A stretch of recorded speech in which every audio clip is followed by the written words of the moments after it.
The pages of history are filled with tales of power, of conspiracy, and of sacrifice.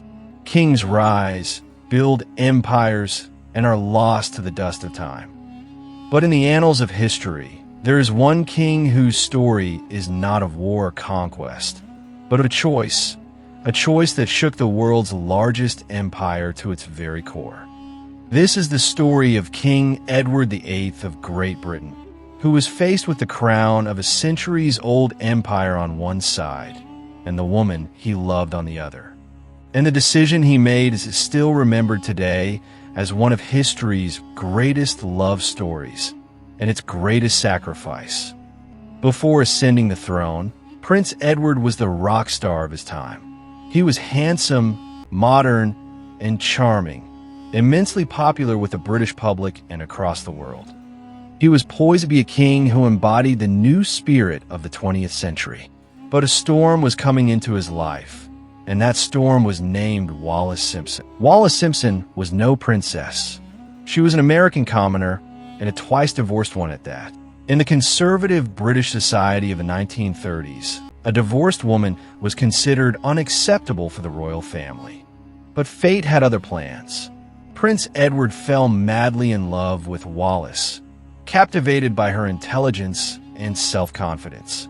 Their love story began in secret, but soon the secret escaped the palace walls and reached the government and the public, creating a massive crisis.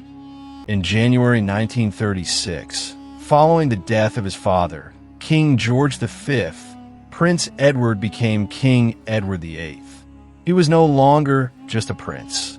He was the ruler of a vast empire that spanned the globe. He now held all the power one could dream of. But he was given an ultimatum. He could remain king, but he had to give up Wallis Simpson. The British government, the Church of England, and the royal family itself made it clear that the public would never accept a queen with two living ex-husbands. The king faced an impossible choice: duty or love, the crown or Wallis. For months, the crisis unfolded. An entire nation held its breath. Would the king bend to his heart, or would he fulfill his duty? Finally, on December 10th, 1936, Edward announced his decision. He addressed the nation by radio and spoke the words that would become immortal. I have found it impossible to carry the heavy burden of responsibility and to discharge my duties as king as I would wish to do without the help and support of the woman I love. After ruling for just 326 days, he gave up the world's greatest empire for love.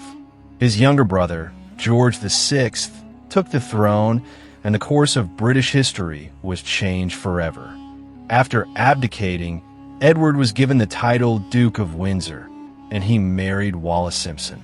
But this was no fairy tale ending. They were largely exiled by the royal family, and Wallis was never granted the title of Her Royal Highness.